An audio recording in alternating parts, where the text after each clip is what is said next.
I want to just ask a personal question. If you don't mind, I'm going to play moderator just for a second, give it back to you. But I want to ask a personal question, because when I first saw these plans for this building, my first thought was, this isn't Hong Kong. I don't know if you felt the same way, right? We're talking a 6-star hotel. We're talking a very environmentally ambitious project in an environment that I think is, sort of a regulatory environment that I think is rather conservative when it comes to environmental initiatives. I know in some areas, CLP, Electric have been, pretty progressive amongst all the power suppliers. But when you think of the green buildings, many of our own domestic property development companies are building greener building in mainland China than they are in Hong Kong. That there's more, in terms of just sheer investment size, there's more investment in green in mainland China than there is in Hong Kong. The high-end investments seem to be shifting towards mainland China. So one of my questions was, is Hong Kong ready for this? Why do you believe that this is that Hong Kong's regulatory environment, that the investors are green enough at this stage in time to want to invest in this type of development? And this is for both Calvin and for Lucas. As I said before, the power status is the government expectations and the public expectation. We are the pioneers to combat the climate change, a hot topic in Hong Kong now. It is also always our company policies and company's strategies to combat the climate change and to reduce our carbon footprint and to make the environment cleaner. So in recent years, we use cleaner fuel to generate electricity. As you have all heard before, we introduced more natural gas here to generate cleaner electricity, and introduce the what I've said before, the wind farm, the photovoltaic systems, and conduct the free of charge energy audit to educate people how to use their applicants efficiently or use better, more efficient appliances, and also conduct the Hong Kong Clean Energy Fund, launch the Clean Hong Kong Clean Energy Fund to educate the school and promote the renewable energies. And we always take the lead, sometimes take the leading role to do that. And it's our management views that we should do more on reducing carbon. Just to elaborate just a little bit more, our in EPD, for the most part, we're followers, not leaders. So when you look at this type of development that we're looking at on Lama Island, why do you believe that our EPD is going to be even, recognize the value of what you're doing, or that the Hong Kong public will recognize the value of what you're doing? Well, to answer your very original questions, very surprisingly, the Hong Kong general public are ready for these ideas, but the green groups are not.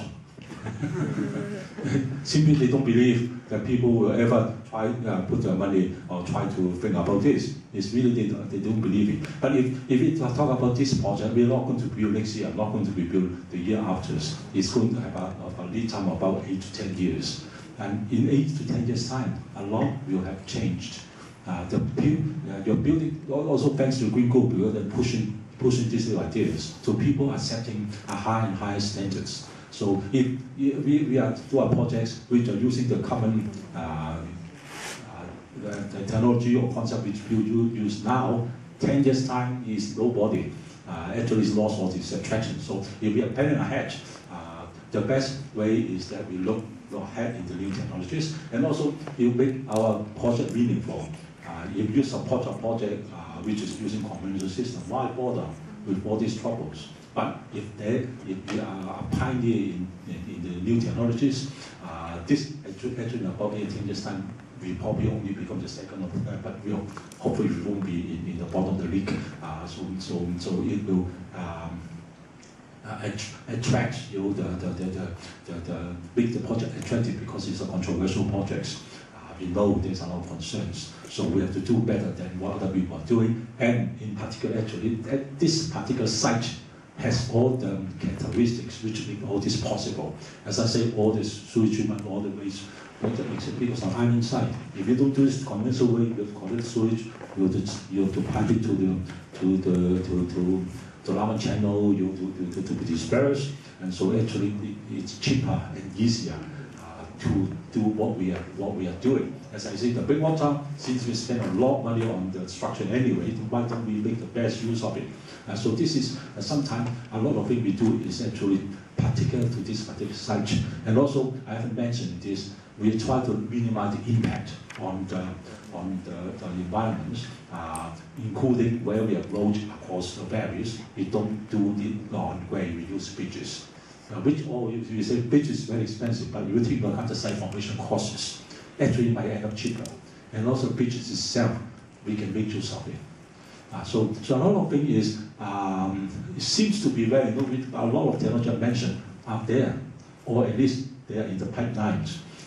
In 5 years' time, that definitely people who take electric car, they still talk about golf car, but in 5 years' time, 8 years' time, any car can be electric. So it's nothing so special about electric car. Even the compressor I saw already, there are cars running on compressor in France. Of course, it's not common. But in this particular small project, actually we are forced to test a lot of the new technologies with nobody there because it's self-enclosed systems.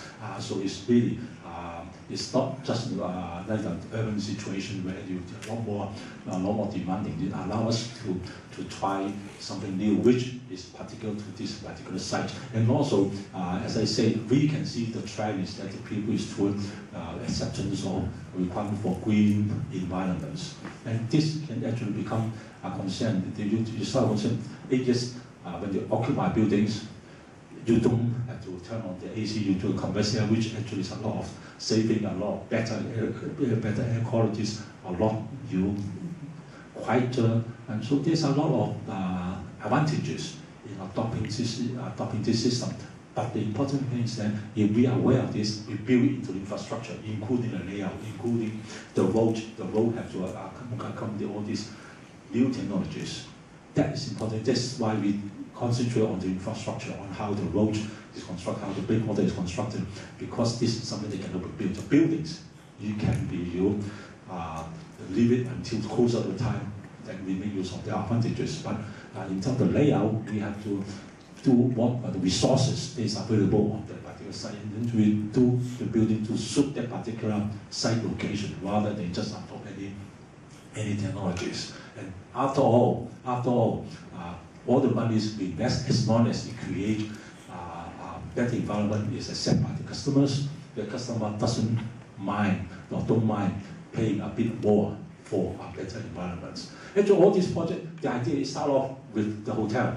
I tell you, we start the hotel, our consultant, when we do the study for the hotels, because we want to have resort hotels, and what they say is that nowadays, if you go to 6-star, 7-star resort hotels, they are looking for very green environments. If you go to anywhere in the world, that is one of the selling points, that is really back to nature or back to history. And so this actually also reflected what a lot of people's the trend.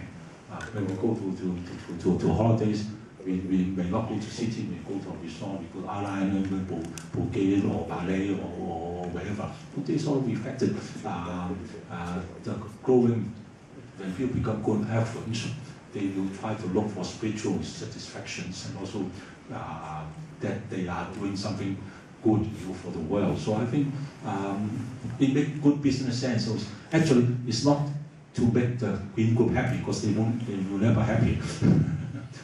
Because they simply won't be. Actually, back to what your very first phrasing is, my experience talking to green people, they tend to be very receptive of ideas. But then we turn the green groups, they tend to turn the blind eyes to it, they don't want to listen. That's why I really need to learn from you how to talk in a sense, in a way that the Green Group will accept. Apparently we fail in this, but otherwise, we also talked to some Green people who have been used to the Green Groups. Several weeks ago, we talked to a lady from Australia, from Scotland. He used to be working with WWF, and she used to set up the Green science, special scientific interest as someone. But this time, when she's wearing different hats, it makes sense to her. Because somehow, maybe he has switched his mentalities to be, you look at it more objectively. Then you're starting to talk, to make sense. But what we personally now is the lack of confidence. Or as we say, what are these people ready? The Green Group are not ready because they don't believe people are doing this. But what they don't understand is that this not only make environmental sense, but also make business sense.